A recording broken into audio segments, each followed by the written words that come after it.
I get asked a lot about BYOD. BYOD, we just take it for granted now. But when we started TWiT 200 episodes ago, BYOD was still sort of it's an uncertain thing. It was a trend. People were starting to think, well, I think we need this in the enterprise.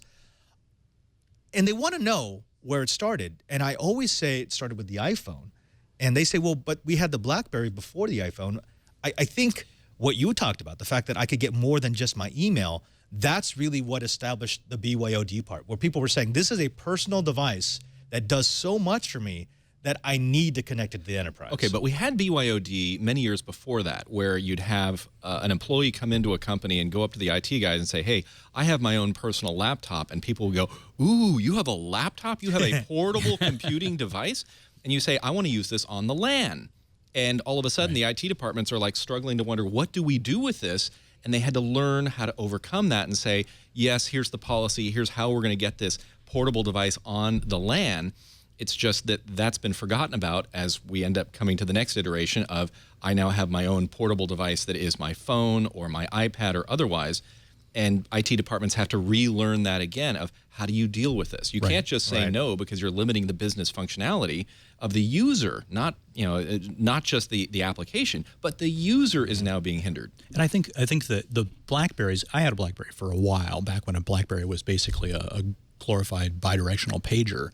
And it was kind of a no-op as far as the IT organization was concerned, because it wasn't on our network. Right. It was just using you know, an ESMR network or something or other that would support bidirectional paging, except it was sending email over it. And because somebody didn't need to worry about it, if you had it on your hip, you weren't going to be on their network. You weren't going to potentially subject something on their network to attack. It didn't matter. Yeah. Chee, what about you? When would you say BYOD really started?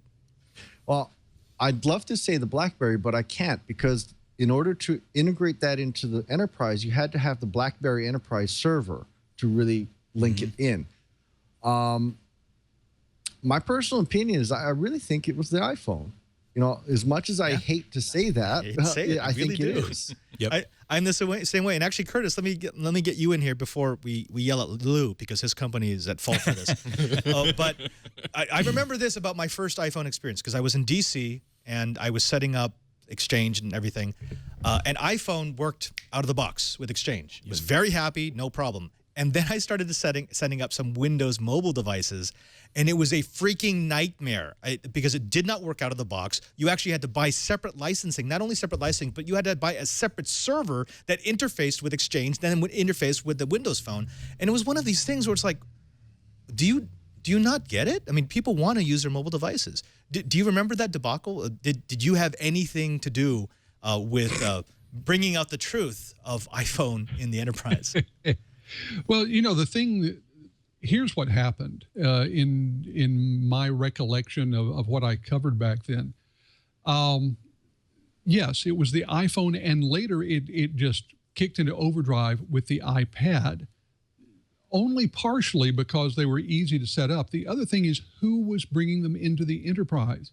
These were devices that were brought in by the executives. And every CIO will tell you that when the CEO comes in with a mobile phone, with a tablet, and says, I need this to work, well, you make it work. And because it was the executives bringing in these devices, all of a sudden, policies were changed and systems were built to integrate the iDevices into the network. Once it spread, it became something that just snowballed. And Apple did one thing that was really super. They so tightly controlled their operating systems and the operating system releases that IT folks had a pretty good idea that if they developed a system that would support one particular version of iOS, then 99.9% of all the devices that came in would be supported.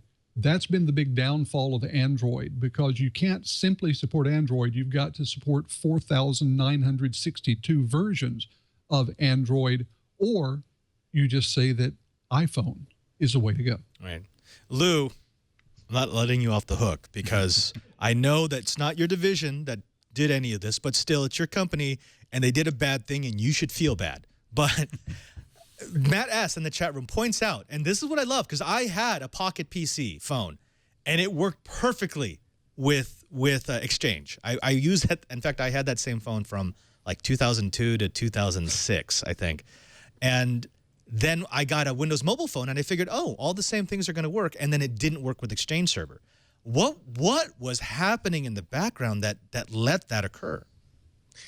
It's, you know, it's always good to reflect. That's how we improve, right? So I think Windows Mobile was terrible when it connected to Exchange. I think the major issues was around protocol enhancements. I think Exchange supported RPC over HTTP, and that wasn't necessarily good in the Windows Mobile operating system at the time. I think 6 and 7 were having issues with that.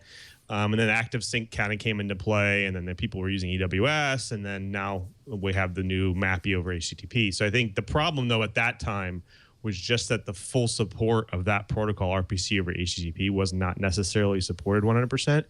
But they improved. You know, once it became Windows Phone branded and it became the Windows kernel, and they started supporting more protocols out of the box, it became a lot easier. So now to me, I think Windows Phone does connect up to Exchange a lot easier than even iPhone today.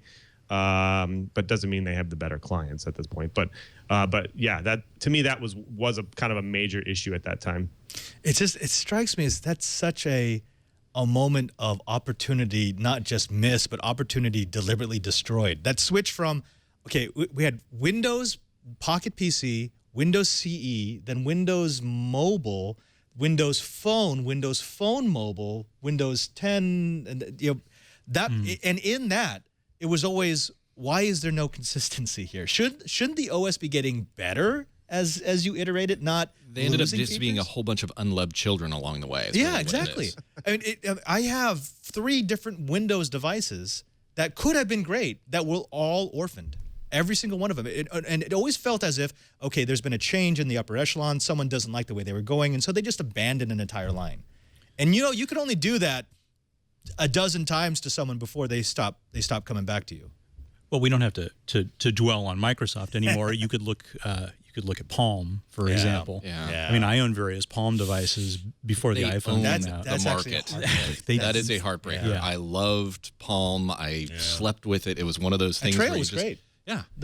It was, but the syncing was so unreliable. I can't tell you how many times I had Trio. I don't remember which one it was, like a 270 or something. I have to say also, physical build quality on that was terrible. Yes. It was just really cheesy, light plastic. And every so often, some sync would fail, and I would lose everything. My first Palm Trio was the first phone and only smartphone I've ever had where me just squeezing it actually destroyed the phone. Oh my God. Like, whoa, what did I just do? But the earliest Palms, though, were the very first that actually successfully synchronized. You'd put it in the little docking cradle, press the button, it would synchronize, and you'd be happy because it's like, oh, this is the first product that actually does what it says it's supposed to do, which is why they started to dominate in that. Was it a handheld PDA? Right. Well, do you remember that first moment, that first time, and I'm going to throw this to my co-host too, the first device you had that actually synced? It might have been a clumsy sync, but it was the first time we're like, oh, wait, I don't have to re-enter all my contacts. I plug it in, and it just takes it from my computer. For me, it had to be... I mean, it might have been one of the free Palms I got at one of these conferences, but the one that I really remember was when Handspring was doing it. It was the Palm offshoot after some people left. Chee, what was your first device that synced, and did you think it was magic? Actually, I had a prototype AT&T brick. I think it was like that big. That actually had a resistive touchscreen. I had to use a stylus. Right, of course.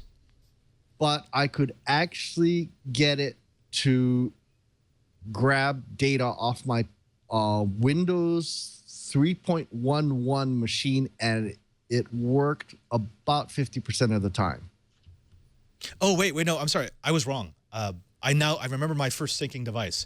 It was a Casio watch that you held up to it had to be a CRT monitor. Oh, I still have that and you watch. click it, and the screen would blink, and it would sync its data into the watch. Wow. That had to be You have slow. one too, right? That It had was to be crazy. ridiculous. You gave- Even if you gave moved me it, I'm sure. yours. Oh, that's right. You have mine. It's still sitting on my shelf.